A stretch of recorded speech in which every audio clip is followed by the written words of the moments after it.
You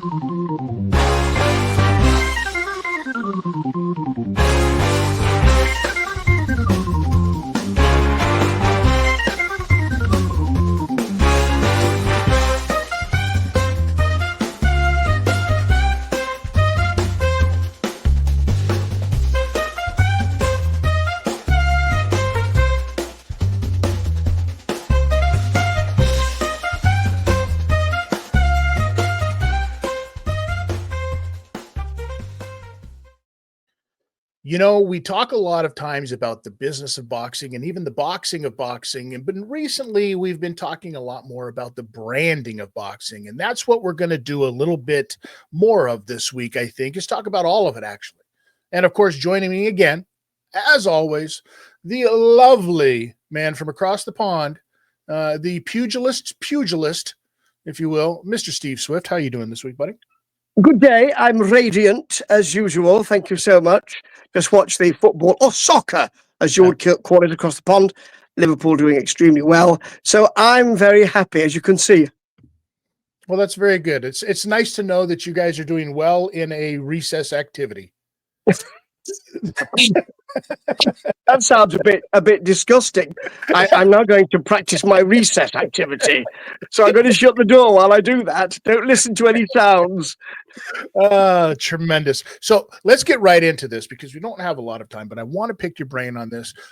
We talk about the branding of boxing and how important it is to have a good brand. And we've seen most recently, we talk about it. And I hope there comes a day, Steve, when we don't have to talk about Jake Paul. But unfortunately, that day is not today. It ain't today, ladies and gentlemen, because guess what? Jake Paul has gone and quit boxing, apparently. Now, before you get carried away, it's not exactly all of boxing. He's just quit doing influencer boxing. The troll of trolls is trolling us again, Steve. What do you know about this? The thing is that I hear you say that, and I saw it and thought, yes, well, he may have done, but there's also a story that he's also hit up Jake Paul and said, "I'll fight you again. I'll do that." So it's all over the shop, isn't it? The thing is, it doesn't really matter what you see. He can't dictate this because he's suspended. So, I mean, correct me if I'm wrong, that suspension, I've not slept for 9 months, have I, or 6 months, and the suspension is up. I mean, he's very limited in what he can do. I mean, you know, he could be a greeter at Walmart and, you know, or security. He could do influencer boxing. Rising is an interesting hybrid, isn't it? Yeah. So I don't know. It's a bit, I don't think it's like Tyson Fury. You know, when I watch him, I think, how can anybody know what he's going to do in the ring because he doesn't know? And I feel the same thing about Ryan Garcia. I don't think you know what you're going to do next, mate. So actually, I'm interested in seeing what that is. That's how his brand works. So it's a bit odd because he's in Rising to talk about fighting Anpo, and if he's saying, "Well, I ain't doing that kind of influencer boxing anymore," well, you kind of. I mean, I know I'm getting into semantics, but you're kind of doing that there, aren't you? You're fighting an MMA, mate. So are you now saying, "I know I was going to do this fight. Now I'm not bothering"? Is he doing that? Because that would be very bad for his his bank balance. Oh boy, we're just tacking him on week after week, Steve. It's crazy. And you're right. You're absolutely right, because the games that it seems like Ryan Garcia is playing with this one, I don't understand it, quite frankly. And of course, his name comes up as being able to saying, "I'll fight Jake Paul." Well, okay. Listen, I am sick and tired, and I'm done. I'm done with trying to even think that there is a moniker of a chance that it's going to make sense for a 100 and a guy who couldn't make 140. So let's say he walks, if 145 was the limit, let's say he walks around at 170 against Jake Paul, who walks around right now at 240. Really? And we're not going to call this a freak show, and it's influencer against influencer. Well, that's exactly what that would be, and it's not going to take place. It's ridiculous.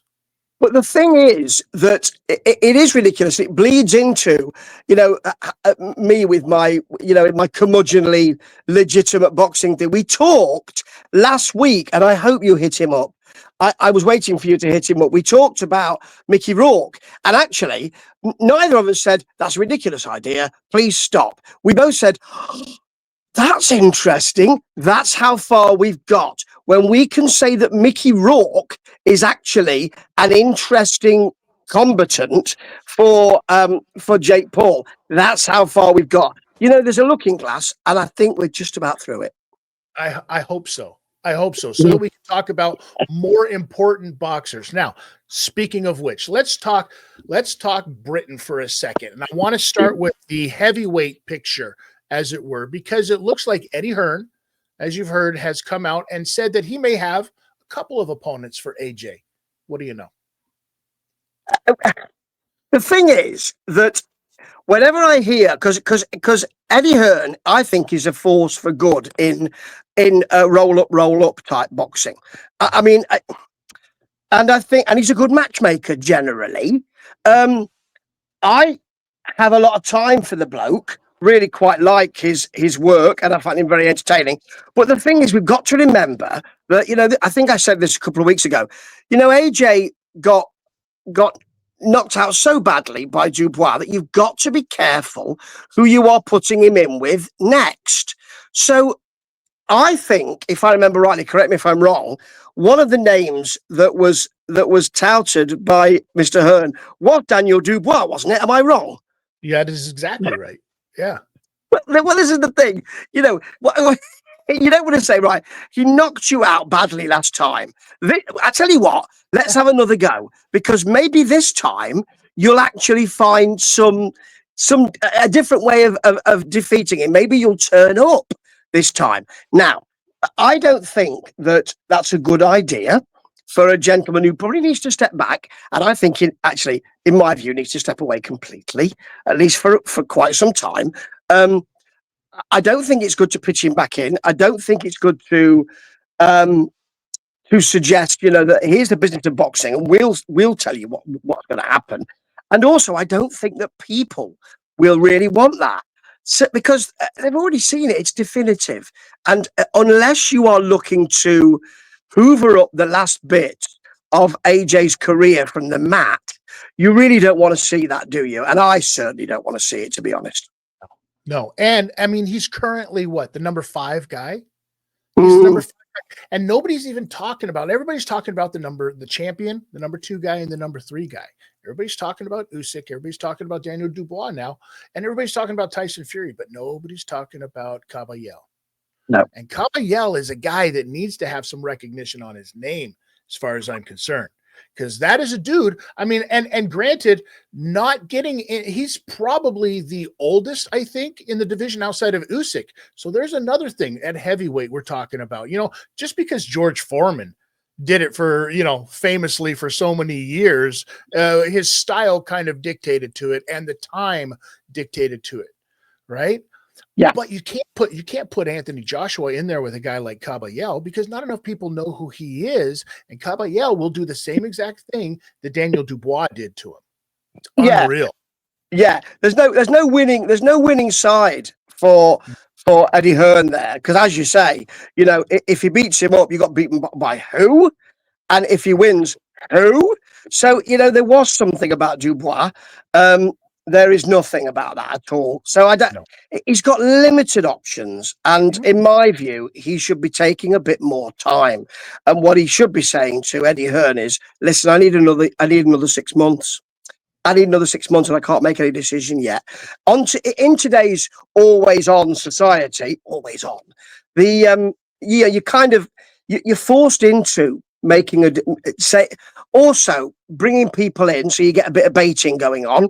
And then also you're forced into decisions sometimes because social media makes you do that. But he should be taking 6 months away. I'm a bit concerned about him, and we thought that he was brittle as far as mentally for the fight game, brittle.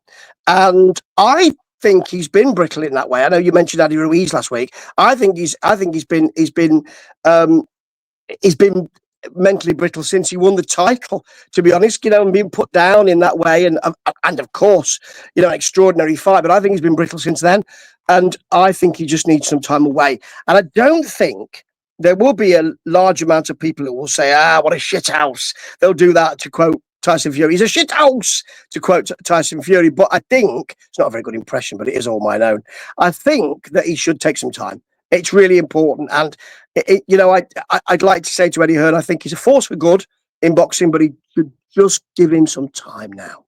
Now, here's the problem, and I just want to play devil's advocate here on the other side of this for you, Steve. If he takes some time off, do we stand the fear that the time off ends up being exactly like Andy Ruiz?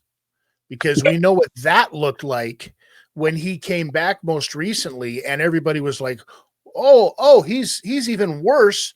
He looks smaller, but he's way more gaskets, way worse. He's not even close to what he was. And that's a guy you're looking at and going, that's a guy that beat AJ.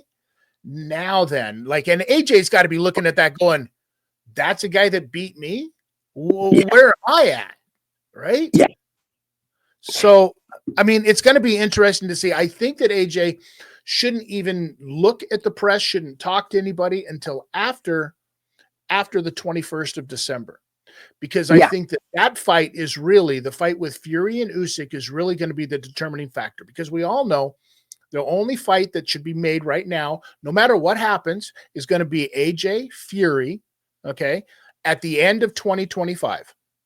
Let's just call it now that's what it should be. And then everybody has that amount of time off, right? And it gives AJ even a few more months from the last time he fought. And then everybody can hopefully get this fight done by 2025. That would be superb, and you're a great promoter, sir. However, that is right. So that should be the last fight for both of them, probably. And Tyson Fury wins that fight, in my view, by a country mile. However, AJ can say, I have waited for him. I fought him. I have balls. I'm not a shit house. And, and even though I've lost, that's where, but just bear this in mind. There's a lot of talk about Matchroom and Eddie Hearn having AJ and not much more than AJ. And, can you wait as far as really big sellers go? And can he wait for a year? He should wait for a year, but can he? Or will he have to say, let's have a look at some tune-up fights? It's who you pick that's the main thing. You are quite right, but whether that can happen, I do not know.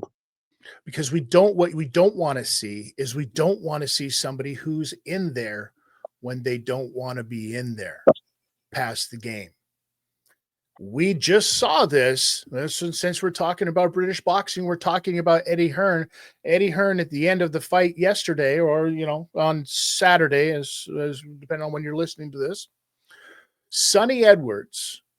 I mean, I love me some Sonny Edwards stuff in the past. That little Gollum, Lord of the Rings looking son of the best, but he came up against it yesterday. And we're talking about in flyweight, no less, when he ends up taking on Galal Yafai, if I'm saying that right. Probably not. You are. And he clowned him. He literally just clowned him. There was nothing that Sonny Edwards could do in the first round. He couldn't get anything off. I think Galal was throwing like 75, at least 75 to 100 punches a round. He couldn't do anything. Sonny's legs weren't working properly, and he knew this, and he went back to his corner, and he looked at his corner, and he said, I got to be honest with you, I don't want to be here. And nobody did a fucking thing about it. Yeah. What he was told was, don't be upset because you've had a bad round. Bite down on your gum shield, he was told. I'm paraphrasing, but he was told to bite down on his gum shield. And yes, now something else quite interesting. Galal Yafai was just incredible. It was peerless, but there's something else as well. Actually, just before I say that, his first round of getting on him and Sonny Edwards thinking, well, I don't know what to do here. That was great. The second round was even better because he calmed down and he picked his punches beautifully. And the thing was that Sonny Edwards' corner said, "What you doing? Counter him, because we've been looking for months about his lack of head movement. He doesn't move his head," and he didn't at all. But that's because he didn't need to. Didn't need to last night. So when we're saying that's a great Galal Yafai performance for the WEC interim flyweight title, and that's fantastic, and it was a big step up for him as well. That's one of those manager and promoter moments when you say, we need to put you in with somebody who could really smack you up a bit. So that was great, and he passed that test beautifully. Sonny Edwards allowed that because he just wasn't ready, and he wasn't there, and it's about time. And sometimes it's awful to see, but it's terrible. But sometimes it just doesn't work. And to see him, I mean, we've seen some terrible meltdowns in the ring. Oliver McCall comes to ring, comes to mind, Kirkland Lang comes to mind, but that one I think it was the third or fourth round. I think it was the third, when I just looked at Sonny Edwards' face and I thought, you can't, you're going through the motions here. This is dangerous. Fifth and sixth were difficult to watch, I thought. So I thought, you're really not coming up with anything here. Terrible when that happens. And he's been a superb fighter. You're quite right. And brilliant in the business of boxing as well, because he's an honest guy who's very charismatic, lovely character. But I didn't expect Sonny Edwards to win last night. I thought that Yafai would shade it, but I thought he would shade it. Didn't think he'd get him out of there in 6 or 5.5. And that was awful to watch. But that's the boxing of boxing. And it's one of the reasons, if we're honest with ourselves, well, for me personally, one of the reasons why I watch it, because these things do happen and there's nowhere to go once they do. 100%. And we talk about this, and this brings me to what we were talking about at the beginning, the branding of all of this. Yeah. Does Galal have that brand now? Because if you think about it, one weight class up from him is Superfly, right? Yeah. And the man, we all know who the man is in Superfly right now, is Bam Rodriguez. That's a brand. That is a brand. Bam Rodriguez is a brand. How does Galal Yafai get that brand in boxing? Well, the thing is that Galal Yafai is we're always looking in this country for the next Nassim Hamed. Even if it's not in the same weight class, we're looking at, look at that cocky son of a gun. Yeah, now, right. Galal Yafai is a bit like that. He does have that cockiness, and we'll be looking. That's how he'll be branded. He'll be branded as, this is a new Nassim Hamed, isn't it? Now, I think he has the ease to be able to wear that well. But I do think he will come at it, obviously, as an underdog, if that happens. But he will be branded as the new Nassim Hamed, and good on him. He can do that. He's got the talk. He's got that street talk thing going on, and I happen to love it. And as well as that, he can back it up, which Hamed could as well. So that's how they'll have to brand him, and he can do it. I expect big things from him. So do I. Absolutely. That smaller weight classes is getting exciting. Yeah. You know what I mean? And I think that in a way is leading the pack on all of them 100%. And he's bringing eyes down to those lower weight classes. It isn't just the big boys playing. It isn't just the middleweights anymore. But still to this day, the Super 6 tournament goes down in history as being one of the greatest fucking things in the history of boxing. It's just a shame that it couldn't, play out in a proper timeline. We're talking branding, and one more thing I want to talk to you about, because one of the biggest thing with branding is the ability to bring in and garner a purse and have a big money day on all of this. And $8 million seems like a good amount of money for a fight, but why is it that Tommy Fury feels that he doesn't have to take this? I'm calling it now, Tidster. I'm calling it now. Jake Paul, as a boxer, to bring money in, is over. I think that's it. I think it's got a very short shelf life. And, I said this about influencer boxing a while ago. There was a Premiership footballer who was having his first influencer boxing fight against an MMA, I think. And not only was it, well, let's see who can knock the other person out. He said, if I lose, I'll give you my Premiership winning medal. Now, he played for Leicester, so he only had one medal. And he said, I'll give you that if I lose. Now, having to sweeten the pot like that, I thought, I think this might be over. And I think that the era of Jake Paul, because that, I think it peaks at Mike Tyson. Where, as we said last week, where else do you go? It's Mickey Rourke time, fellas. So that's ridiculous. And also, I think Tommy Fury being able to turn that down. Conor, also Conor McGregor saying, no thanks, mate. And, and all of that, who's hungry for press. And Tommy Fury saying, no thanks, mate. I think I'll go back to legitimate boxing, I presume. 8 million's a lot of money to turn away. And I think that the allure of Jake Paul might be, I said I think it was, but it might be beginning to be, he said, qualifying it over and over again. I think it might be over. I'll call it first here, and then I'm going to come back and tell you how prescient I was. The other thing to look at for this is it could just be a ploy. Him saying what we said at the beginning of all of this, that he's quit influencer boxing, might be a ploy, because realistically, the biggest fight for him out there is against an influencer, and that's KSI. KSI, who's been calling for this thing the entire time, with the amount of followers that the two of them have, with the prime hydration drink stuff, with all of his brother, the tie-in, everything like that. Outside of Mike Tyson, that might be the biggest fight. So this could all just be Jake Paul being like, I'm not fighting any of these influencers, trying to get into KSI's head, knowing full well that he's going to have to fight this guy, or he's going to have to fight the guy that fought on his undercard that wants to put up $140 billion to go fight in India or something like that. Like, it's absolutely ridiculous, but this is exactly what it is. The brand has become more than the business. The brand has become more than the boxing, right? Yeah, you're quite right. Again, can't believe it. You have hit the nail on the head, and I'd forgotten all about KSI. I'm kind of trying to forget about KSI's boxing and Misfits and all that. But you're quite right. That's the big fight. That's the fight they make towards the end, next year. That's the one that does it, and that's the end. That's it. Unbelievable. All right, Steve Swift, where can everybody check you out as usual? Tell them, my brother.